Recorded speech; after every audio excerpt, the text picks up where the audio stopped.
తెలంగాణ ఎన్నికల సమరంలో ఈసారి యువ ఓటర్లు కీలక పాత్ర పోషించనున్నారు.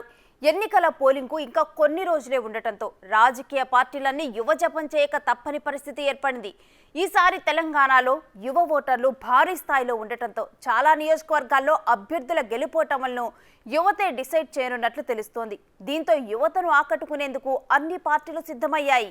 యువతే లక్ష్యంగా తమ అస్త్రాలకు పదును పెడుతూ గాలం వేస్తున్నాయి.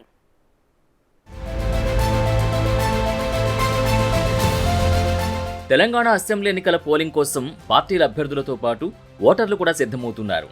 జిల్లాల్లో ఎమ్మెల్యేలు, ఎంపీలు, స్టార్ క్యాంపెయినర్లు, ఇతర ప్రజాప్రతినిధులు విస్తృతంగా పర్యటిస్తున్నారు. అయితే ఈసారి ఎక్కువ దృష్టి రాష్ట్రంలోని యువ ఓటర్లపైనే ఉంది. ఎందుకంటే రాష్ట్ర శాసనసభ ఎన్నికల సమరంలో యువ ఓటర్లు ఎప్పుడూ కీలక పాత్రనే పోషిస్తుంటారు. ప్రశ్నించే గుణం, స్పందించే తత్వం కలిగిన యువత సహజంగానే ఎన్నికల సమయంలో కూడా అత్యధికంగా ప్రభావితమవుతారు. ఎన్నికలు సమీపిస్తున్న తరుణంలో రాజకీయ చర్చలు మొదలుకుని పార్టీల తరపున ప్రచారం చేయడం, సాంకేతిక సహకారం అందించడం వంటి వ్యవహారాల్లో తమ వంతుగా యువత ఉత్సాహంగా పాలుపంచుకుంటారు. కాలేజీ విద్యార్థుల నుంచి ఉద్యోగాలు, వ్యవసాయం చేస్తున్న యువతీ యువకుల వరకు ఎన్నికల సమయంలో నియమావళి నుంచి నిబంధనల అతిక్రమణలపై ఎక్కువగా స్పందిస్తుంటారు. ప్రతి అంశంలోనూ కీలక పాత్ర పోషిస్తారు. పట్టణాలు, గ్రామీణ ప్రాంతాలనే తేడా లేకుండా ఎన్నికల వ్యవహారాల్లో చురుగ్గా ఉంటారు. ముఖ్యంగా సామాజిక మాధ్యమాల ద్వారా ఎన్నికల్లో వీరి పాత్ర ఎక్కువగా ఉంటుంది. ఓటు నమోదు నుంచి ఓటరుకు చైతన్యం కలిగించడంలో, ఓటు వేయడం, వేయించడంలో వ్యక్తిగతంగా, గ్రూపులుగాను సామాజిక మాధ్యమాల్లో చురుగ్గా పనిచేస్తుంటారు. అందుకే ఈ ఎన్నికల్లో పార్టీలు అధికారంలోకి రావడంలో యువ ఓటర్లే కీలకంగా మారారు.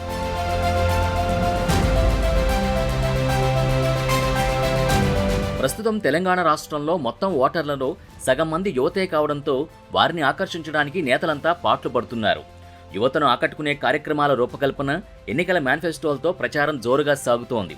ఈసారి ఎన్నికల్లో కీలకంగా మారనున్న కొత్త ఓటర్లు తెలంగాణలో 9,99,667 మంది ఉండగా ఈ ఓట్లు గెలుపులో కీలకంగా మారనున్నాయి. తెలంగాణలోని మొత్తం ఓటర్ల సంఖ్య 3.14 కోట్లు కాగా వారిలో 35 ఏళ్లలోపు ఓటర్లు 30% మంది ఉన్నట్టు తేలింది. ఇక తెలంగాణలోని 12 నియోజకవర్గాల్లో 12 లక్షలకు పైగా కొత్త ఓటర్లు, 21 నియోజకవర్గాల్లో 10 లక్షలకు పైగా కొత్త ఓటర్లు నమోదయ్యారు. అయితే హైదరాబాద్ చుట్టుపక్కల నియోజకవర్గాల్లోనే అత్యధికంగా కొత్త ఓటర్లు మేడ్చల్ నియోజకవర్గంలో నమోదయ్యారు. ఇక్కడ అత్యధికంగా 17,012 మంది కొత్త ఓటర్లున్నారు. కాగా మేడ్చల్ నుంచి బరిలో మంత్రి మల్లారెడ్డి ఉండగా యువ ఓటర్లను ఆకర్షించడానికి మల్లారెడ్డి నానా తంటాలు పడుతున్నారు. ఇక కుత్బుల్లాపూర్లో 15,117 మంది కొత్త ఓటర్లు, రాజేంద్రనగర్లో 14,094 మంది కొత్త ఓటర్లు, మహేశ్వరంలో 14,039 మంది కొత్త ఓటర్లు, సికింద్రాబాద్ కంటోన్మెంట్లో అత్యల్పంగా 2,171 మంది కొత్త ఓటర్లు నమోదయ్యారు.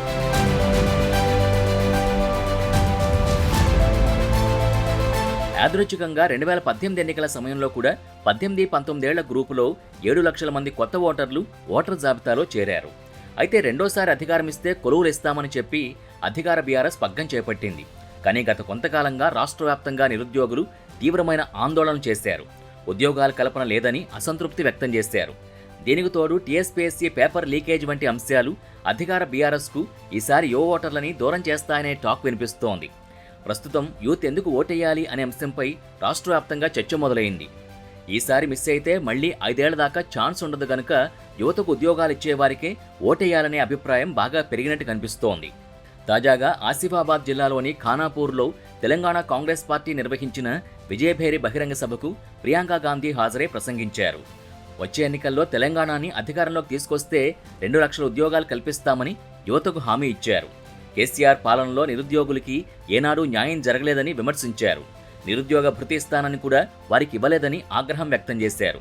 తెలంగాణలో కాంగ్రెస్ని గెలిపిస్తే రాజస్థాన్ తరహాలో యువతకు భారీగా ఉద్యోగావకాశాలు కల్పిస్తామని ప్రియాంక గాంధీ వెల్లడించారు.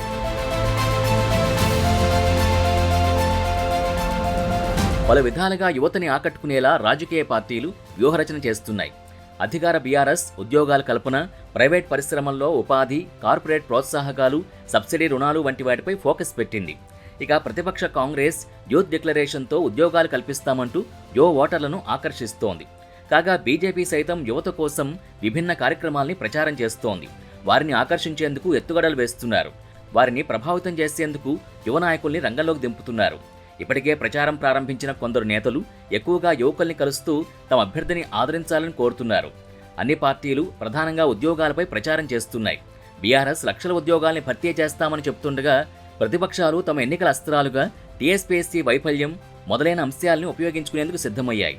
ఇప్పటికే యూత్ డిక్లరేషన్ ప్రకటించిన కాంగ్రెస్ పార్టీ తమ ప్రభుత్వం ఏర్పడ్డ 2 ఏళ్లలో 2 లక్షల ప్రభుత్వ ఉద్యోగాలు ఇస్తామని ప్రచారం చేస్తోంది.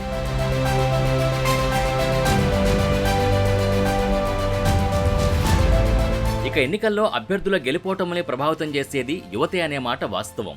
వారు ఎవరి వైపు మొగ్గు చూపితే వారికే విజయం దక్కుతుందనేది గతంలో ఎన్నోసార్లు రుజువైంది. అయితే సమకాలీన రాజకీయాల్లో యువతకు, మధ్య వయస్సు వారికి, వయోవృద్ధులకు మధ్య ఉండే అవగాహన, రాజకీయ పరిణామాలపై విశ్లేషణ భిన్నంగా ఉంటుంది. ఓటు హక్కు వినియోగించుకోవడంలో వారి భావోద్వేగాలు, ప్రలోభాలకి లోనయ్యే స్థాయిలు వేరుగా ఉంటాయి.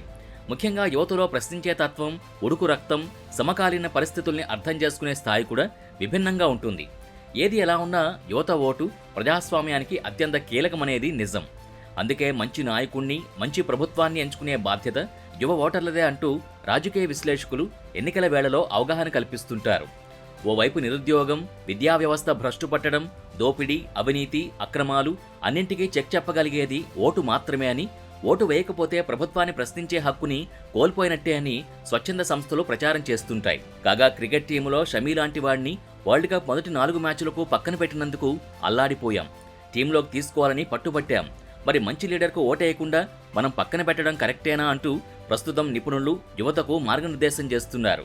నిజాయితీగా మనం ఓటేయకపోతే మేనేజ్ చేసుకోగలిగిన వాడే గెలుస్తాడు.